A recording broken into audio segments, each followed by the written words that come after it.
Así de entrada vamos a sacar algo muy importante del camino. Disneyland y Disney World son dos cosas totalmente diferentes. Y no solo estoy hablando de que están literalmente en costas opuestas de uno de los países más geográficamente extensivos del mundo, sino que también ambos complejos tienen muchísimas diferencias en cuanto a diseño, funcionamiento y atmósfera. Yo sé, hay muchísima gente que no está irremediablemente traumada con los parques de diversiones y les vale muchísima madre si son distintos o no. Pero como yo no soy una de esas personas, voy a aclarar un poco las diferencias entre ambos complejos y de paso, hablar un poquito de su historia. Estoy completamente consciente que existen otros 4 resorts de Walt Disney en París, Shanghái, Hong Kong y Tokio, pero esas son historias para otro video. Claro, sí, eso es algo que les latería. Pero hoy nos vamos a enfocar en Disneyland Resort en Anaheim, California y Walt Disney World en Orlando, Florida. Así que pónganse sus orejitas y manténganse alejados de las puertas porque hoy vamos a ver las diferencias principales entre Disneyland y Magic Kingdom.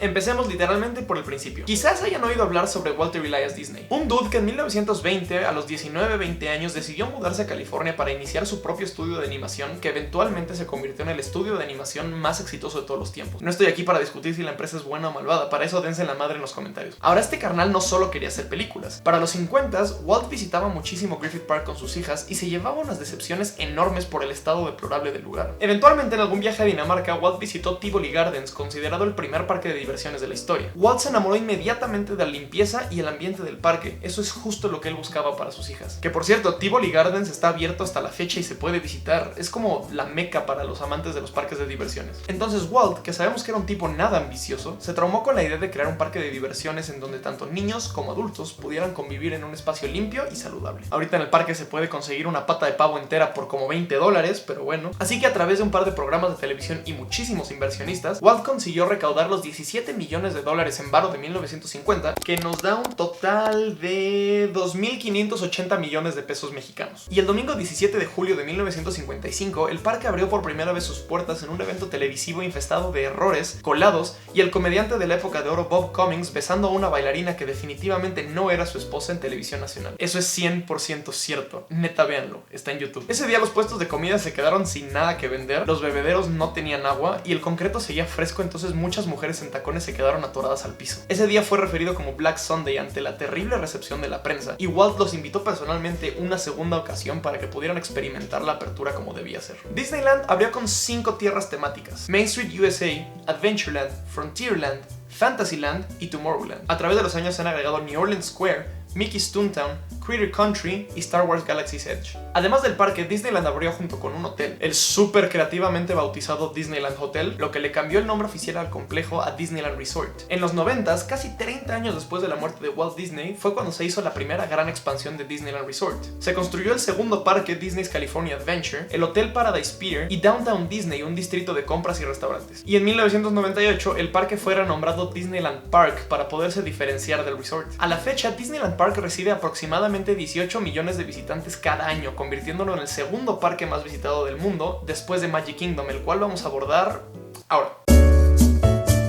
Volvamos tantito a los 60s, 5 años después de la apertura de Disneyland. Walt Disney estaba disfrutando del rotundo éxito de su nuevo parque cuando le dio una especie de complejo de Dios y tuvo una idea: crear la ciudad del futuro perfecta. Este güey planeó toda una ciudad futurista en donde todo sería autosustentable, eléctrico y equitativo, llamado The Experimental Prototype City of Tomorrow, o por sus siglas, EPCOT. Buscando el sitio para llevar a cabo este proyectazo, Walt Disney encontró terrenos bastante baratos en Florida porque, pues, nadie realmente quiere vivir en un pantano feo que huele a caca de cocodrilo. ¿Cacadrilo? Desgraciadamente a Walter le dio el patatús en la época... Desgraciadamente a Walter le dio el patatús en la etapa de planeación del llamado Florida Project y se peló en 1966, mucho antes de que quien sea pudiera siquiera empezar a llevar a cabo su idea. Ahora, Roy O. Disney, el hermano mayor de Walt, que decidió no fumarse 10 cajetillas al día y pues seguía vivo, decidió honrar la memoria de Walt creando un resort mucho más grande que Disneyland llamado Walt Disney World. El parque que vio nacer a Walt Disney World fue concebido como una réplica de Disneyland, pero a mucha mayor escala, ya que se tenían proyectadas inmensas multitudes que lo visitarían próximamente. Fue llamado Magic Kingdom por el apodo que se le tenía a Disneyland originalmente y fue abierto el 1 de octubre de 1971 junto con 2 hoteles, Disney's Contemporary Resort y Disney's Polynesian Village Resort. Magic Kingdom abrió con 23 atracciones, 20 atracciones originales de Disneyland y 3 totalmente nuevas. También abrió con 6 tierras temáticas, las 5 originales de Disneyland y la nueva Liberty Square. ¿Qué pedo? Está gringuísimo eso. A través de los años, Walt Disney World ha abierto otros 3 parques temáticos, 2 parques de agua, como 90 hoteles y su propia versión de Downtown Disney rebautizada en el 2015 Disney Springs. Definitivamente Magic Kingdom agarró un poco más de popularidad que Disneyland por ser un poco más grande, más moderno y estar en el resort que tiene muchas más cosas que hacer que probablemente te dejarán endeudado con Banco Azteca el resto de tu vida. Pero ambos parques, a pesar de ser muy similares, tienen diferencias clave que hacen que visitarlos sean experiencias totalmente distintas. Vamos a verlas, ¿les parece? Ok, quise empezar con la cosa que más gente confunde de estos dos parques. Es cierto que no existe ninguna especie de Gestapo que te va a arrestar si no dices esto bien, pero yo no estaría haciendo bien mi trabajo si no les dijera cuál eslogan es de cuál parque. Cuando Disneyland abrió, recibió el eslogan The Happiest Place on Earth, el cual fue rápidamente acuñado por la prensa y los visitantes. Ahora, Magic Kingdom, intentando diferenciarse a toda costa de su parque hermano, recibió el eslogan The Most Magical Place on Earth. Ahora, entiendo por qué puede prestarse a confusión, pero sí son diferentes, carnales. El castillo de Disneyland es sinónimo tanto con el parque como con la marca de Walt Disney. O sea, literalmente está en su logo. Pero si son observadores y se fijan muy bien, no hace falta ningún título universitario para darse cuenta que estos dos castillos son diferentes. De hecho, todos los castillos en los distintos parques de Walt Disney son diferentes, aunque sea un poquito, pero hoy solo vamos a hablar de estos dos. Además de la obvia diferencia de que un castillo es más grande que el otro, sus nombres son Sleeping Beauty Castle y Cinderella Castle. Ahora, noten que no son Sleeping Beauty's Castle y Cinderella's Castle. Esto es porque no significa que un castillo le pertenezca a una princesa en específico, sino que los castillos están diseñados inspirándose en la estética de los personajes. Si vemos sus respectivos castillos en las películas, ninguno se parece a los que están en los parques. Otra diferencia solía ser que mientras que el castillo en Disneyland tenía tonos azules y rosa, el castillo en Magic Kingdom tenía una paleta de colores gris y azul. Sin embargo, desde verano del 2020, el castillo de Magic Kingdom fue repintado para tener una paleta de colores más similares a Sleeping Beauty Castle, lo cual inició una especie de guerra mundial entre los fans de Disney. Una mitad lo odia, una mitad lo ama. A mí la neta me gusta cómo se ve. Hay una pequeña leyenda que dice que Walt Disney un día estaba rondando por Disneyland cuando se encontró un cast member vestido de vaquero caminando por Tomorrowland, lo que lo hizo perder un poco la ilusión de fantasía. Cast member es el nombre que reciben los empleados de Disney ya que son parte del show. Con esto en mente, cuando Magic Kingdom fue construido, se crearon unas especies de corredores subterráneos debajo del parque llamados Utilidors, abreviación de Utility y Corridor. Estos corredores permiten a los cast members entrar y salir del área pública conocida como onstage y moverse por el llamado backstage para cambiar de puesto o llegar a irse sin romper la estética de las tierras temáticas. Estos pasadizos fueron un súper secreto muchos años hasta que llegó la época del internet y realmente ahora es más bien como un fun fact interesante. Así que no dejen que nadie llegue con ustedes con aires de grandeza así como de existen pasadizos secretos en Magic Kingdom, esto es información confidencial.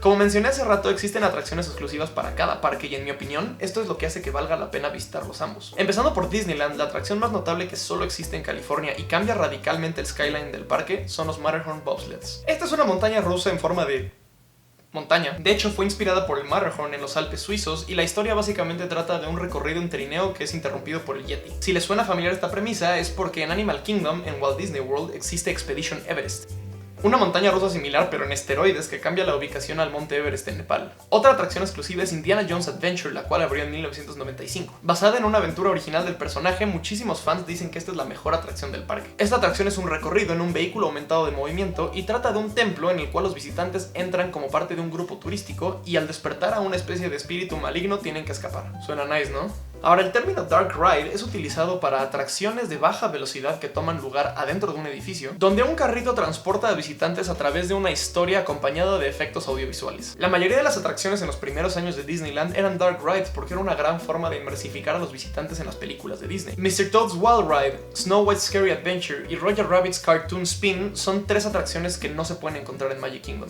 De hecho, Mr. Toad fue una de las atracciones del día de apertura de Magic Kingdom, pero a mucho pesar de los fans, fue cerrada en 1998 para hacer un Dark Ride de Winnie Pooh. Y ya para terminar con Disneyland, hay un barco gigante de velas que se llama Sailing Ship Columbia, que es una réplica del primer barco estadounidense en darle la vuelta al mundo. La atracción consiste en un recorrido de 12 minutos por los Rivers of America y en la noche, el barco es parte de la escenografía del show nocturno Fantasmic. Ahora, Magic Kingdom también tiene sus exclusividades, ¿cómo no? Y empezaremos por la atracción más pedera. Liberty Square es una tierra exclusiva de Magic Kingdom que básicamente recrea el Estados Unidos colonial por ahí de la época de su revolución. La única atracción de ese lugar es The Hall of Presidents, que es básicamente un show en donde en un escenario convergen muchísimos animatrónicos de todos los presidentes de Estados Unidos y empiezan a decir unos discursos que harían llorar al más redneck de los rednecks. Ahora, los animatrónicos sí están increíbles y por un momento de hecho te empiezas a preguntar si lo que estás viendo en el escenario en realidad son actores. ¿Eso significa que como turista que no vive en Estados Unidos te va a encantar la atracción?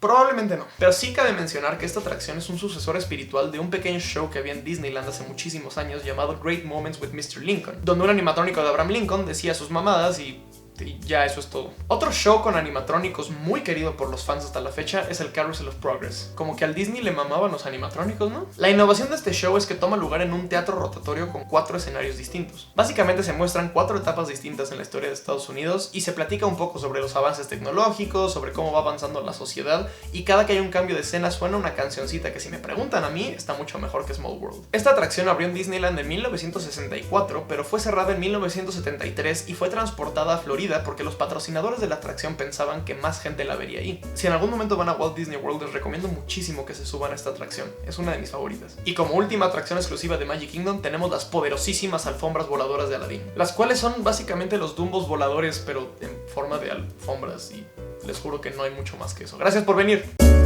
Pequeño bonus antes de pasar al siguiente tema. En Magic Kingdom hay como una especie de mini zona en donde lo único que hay es una oportunidad de fotografías y unos baños, y está tematizado a la película de Enredados. Es una zona increíble y perfectamente diseñada que solo existe en este parque. Y está cagadísimo porque la gente siempre que entra a esa zona están buscando una atracción de lo bien hecha que está y lo único que hay son baños.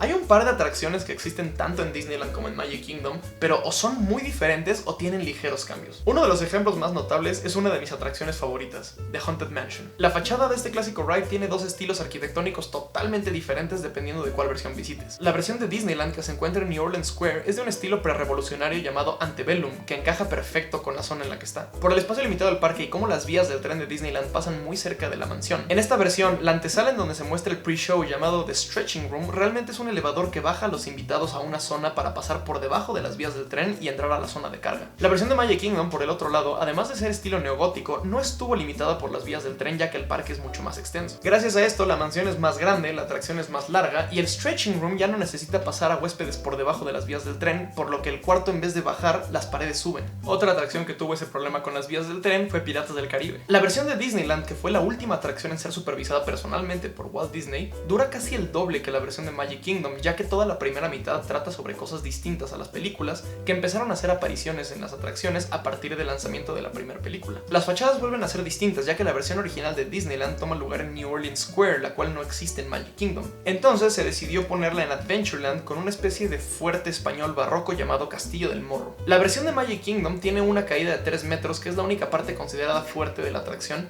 Sin embargo, la versión de Disneyland tiene 2 de estas caídas, porque una es necesaria para pasar a los invitados por debajo de las vías del tren. La siguiente atracción está cortita porque realmente lo único que cambia de parque a parque es el nombre. En ambos parques encontrarán una mega casa del árbol a la cual se pueden subir y explorar. En Magic Kingdom, esta casa pertenece a la familia suiza Robinson de la película clásica de 1960. En Disneyland era exactamente la misma situación, de hecho ahí fue donde se originó la atracción.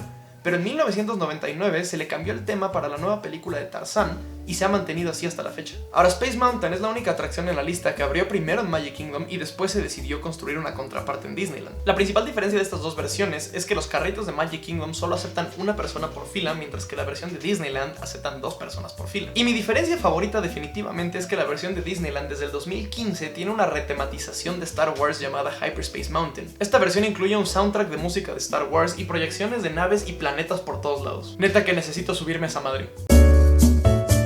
Ahora, pasando a algo que no son atracciones, no sé si sepan esto, pero en los parques de Disney hay un sistema gratuito llamado Fast Pass, el cual te permite saltarte las largas filas que suele haber en los juegos. Básicamente, si la fila de un juego era como de 2 horas, tú sacabas un boletito que te decía regresa en 2 horas y para cuando volvieras te dejaban pasar hasta el frente de la fila. O por lo menos así era en ambos parques hasta que Walt Disney World empezó a utilizar algo llamado Magic Bands. Las Magic Bands te permiten tener tus boletos de los parques, llaves del cuarto, tarjetas de crédito e incluso Fast Pass justo en tu muñeca. Pero ahora con la llegada de estas cosas, los Fast Pass funcionan un poquito diferente en Disney World. Tienes que descargar la aplicación de My Disney Experience que incluye los mapas y los tiempos de espera de todas las atracciones de los parques. Ahí te metes a buscar si existen Fastpass disponibles para las atracciones que estás buscando y ahí te dice el tiempo de regreso sin importar el tiempo de espera del juego. Cuando lo seleccionas, se cargan automáticamente a tu Magic Band. Tienes que caminar hasta el frente de la fila en donde hay un lector, pasas tu Magic Band por ahí y si la lee correctamente te dejan pasar hasta el frente de la fila. Este servicio se llama Fastpass Plus. ¡Qué moderno! En Disneyland se sigue utilizando el sistema de boletito con hora de regreso y pues se ven felices.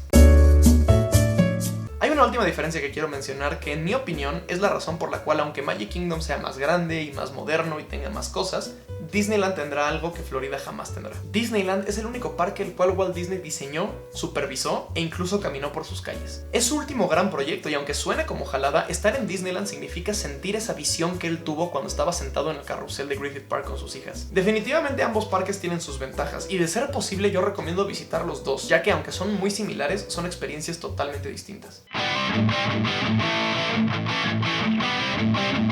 No podía faltar la ronda de datos rápidos. Hay unos muy locos, así que intenten agarrar el pedo. Venga, los Doritos nacieron en Disneyland con un carrito de chilaquiles no sabía qué hacer con sus totopos viejos y los empezaron a vender especiados como una especie de botana. En 1959, durante su visita a Estados Unidos, el secretario soviético Nikita Khrushchev tenía solo dos peticiones: conocer a John Wayne y visitar Disneyland. El acceso al parque le fue negado. Dave McPherson fue la primera persona en comprar un boleto para Disneyland y el primer invitado en accesar al parque el día de la inauguración. Le regalaron un pase de por vida con entradas gratis al parque, el cual sigue utilizando hasta el día de hoy. La idea que Walt tenía de su comunidad perfecta, Epcot, jamás fue realizada, pero sí fue honrada en forma del segundo parque que abrió en Walt Disney World con el mismo nombre. Desde que abrió sus puertas en 1971, Magic Kingdom solo ha cerrado temporalmente en 9 ocasiones. 7 por huracanes, 1 por los atentados de las Torres Gemelas y otro por la actual pandemia. Dentro de Cinderella Castle hay una habitación completamente acondicionada para recibir huéspedes, la cual solo se puede accesar si se gana un concurso que Disney hace muy de vez en cuando. Sleeping Beauty Castle de hecho es una atracción a la que se puede entrar y es un recuento de la película animada de La Bella Durmiente. Los utilidors de Magic Kingdom realmente no están por debajo del nivel de la tierra, sino que se hizo una meseta sobre la cual se construyó el parque y en la meseta se hicieron los túneles. Seven Seas Lagoon, el lago enfrente de Magic Kingdom, es 100% artificial. Pleasure Island era una especie de zona de antros en Downtown Disney antes de que se llamara Disney Springs y definitivamente no era un lugar para niños. La venta de bebidas alcohólicas siempre había estado prohibida en Magic Kingdom hasta que en el 2015 el restaurante Cinderella's Royal Table empezó a vender vinos y cerveza. A partir del 2015 hay 5 restaurantes en Magic Kingdom en los cuales se puede encontrar alcohol. Entonces, ¿qué tal? ¿Ya decidieron cuál les gusta más? Díganme acá abajo qué opinaron y si alguno de estos dos parques fue su favorito. Incluso díganme si hay diferencias que no dije, porque definitivamente hay muchas. Como siempre, muchísimas gracias por ver este video. La neta es que los hago con mucho gusto, así que no se les olvide dejar su pequeño like. Y suscríbanse si se quieren enterar antes que nadie los siguientes videos que voy a estar sacando. Los veo por aquí todos los martes y viernes, así que ahora